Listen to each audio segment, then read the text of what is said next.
যুক্তরাষ্ট্রে উচ্চশিক্ষার আশায় যারা প্রস্তুতি নিচ্ছিলেন তাদের জন্য এলো এক হতাশাজনক সংবাদ। মার্কিন প্রেসিডেন্ট ডোনাল্ড ট্রাম্পের প্রশাসন বিশ্বজুড়ে বন্ধ ঘোষণা করেছে সকল শিক্ষার্থী ও এক্সচেঞ্জ প্রোগ্রামের ভিসার নতুন সাক্ষাৎকার কার্যক্রম। একই সঙ্গে সামাজিক যোগাযোগের মাধ্যমে ভিসা আবেদনকারীদের ওপর নতুন ও কঠোর নজরদারির পরিকল্পনাও জানিয়েছে যুক্তরাষ্ট্রের পররাষ্ট্র দপ্তর। বিবিসি জানিয়েছে ২৭ মে এই সিদ্ধান্তের বিস্তারিত নির্দেশনা পাঠানো হয়েছে বিশ্বের সব মার্কিন দূতাবাস ও কনসুলেটে। পররাষ্ট্র মন্ত্রণালয়ের পাঠানো বিজ্ঞপ্তিতে বলা হয়েছে, শিক্ষার্থী ও এক্সচেঞ্জ ভিসা আবেদনকারীদের মধ্যে যাদের এখনও সাক্ষাৎকার নির্ধারিত হয়নি তাদের অ্যাপয়েন্টমেন্ট কার্যক্রম স্থগিত রাখতে হবে।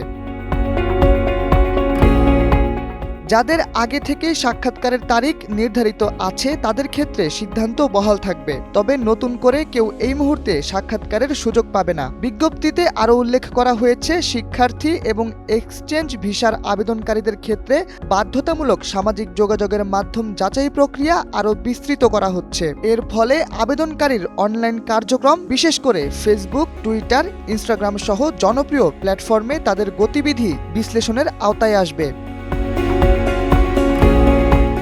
এই পদক্ষেপ এমন সময়ে এলো যখন প্রেসিডেন্ট ট্রাম্প যুক্তরাষ্ট্রের বেশ কয়েকটি খ্যাতনামা বিশ্ববিদ্যালয়ের বিরুদ্ধে অভিযোগ এনেছেন। তিনি দাবি করেছেন এসব বিশ্ববিদ্যালয় বামপন্থার ঘাঁটি হয়ে উঠেছে, যেখানে ইহুদি বিদ্বেষ ও বৈষম্যমূলক ভর্তি নীতি লালন করা হচ্ছে। ট্রাম্প প্রশাসনের বক্তব্য অনুযায়ী এই পরিস্থিতির প্রতিকারে উচ্চশিক্ষা খাতে নতুন নিয়ন্ত্রণ আরোপ করা জরুরি, যার অংশ হিসেবেই শিক্ষার্থী ভিসা কার্যক্রমে এই হস্তক্ষেপ।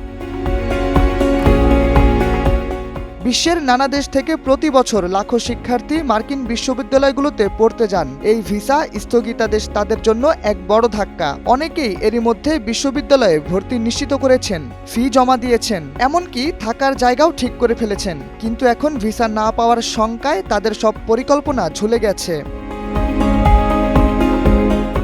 বাংলাদেশ থেকেও প্রতি বছর উল্লেখ্য সংখ্যক শিক্ষার্থী যুক্তরাষ্ট্রে পড়তে যান।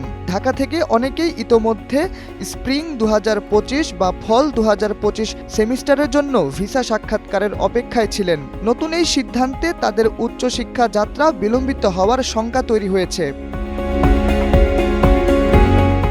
বিশ্লেষকদের মতে এই সিদ্ধান্ত কেবল শিক্ষার্থীদের জন্য নয়, মার্কিন বিশ্ববিদ্যালয়গুলোর জন্য আর্থিক ও একাডেমিক ক্ষতির কারণ হতে পারে। বিদেশি শিক্ষার্থীরা প্রতি বছর মার্কিন অর্থনীতিতে বিলিয়ন ডলারের অবদান রাখে। এছাড়া সাংস্কৃতিক বিনিময় ও গবেষণায় তাদের ভূমিকা অত্যন্ত গুরুত্বপূর্ণ।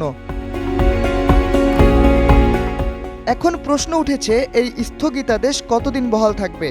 ট্রাম্প প্রশাসনের পক্ষ থেকে এই বিষয়ে কোনো নির্দিষ্ট সময়সীমা জানানো হয়নি। অনেকেই মনে করছেন প্রেসিডেন্ট নির্বাচনের আগে অভিবাসন ও শিক্ষানীতিতে আরও কড়া অবস্থান নিতে পারে হোয়াইট হাউস।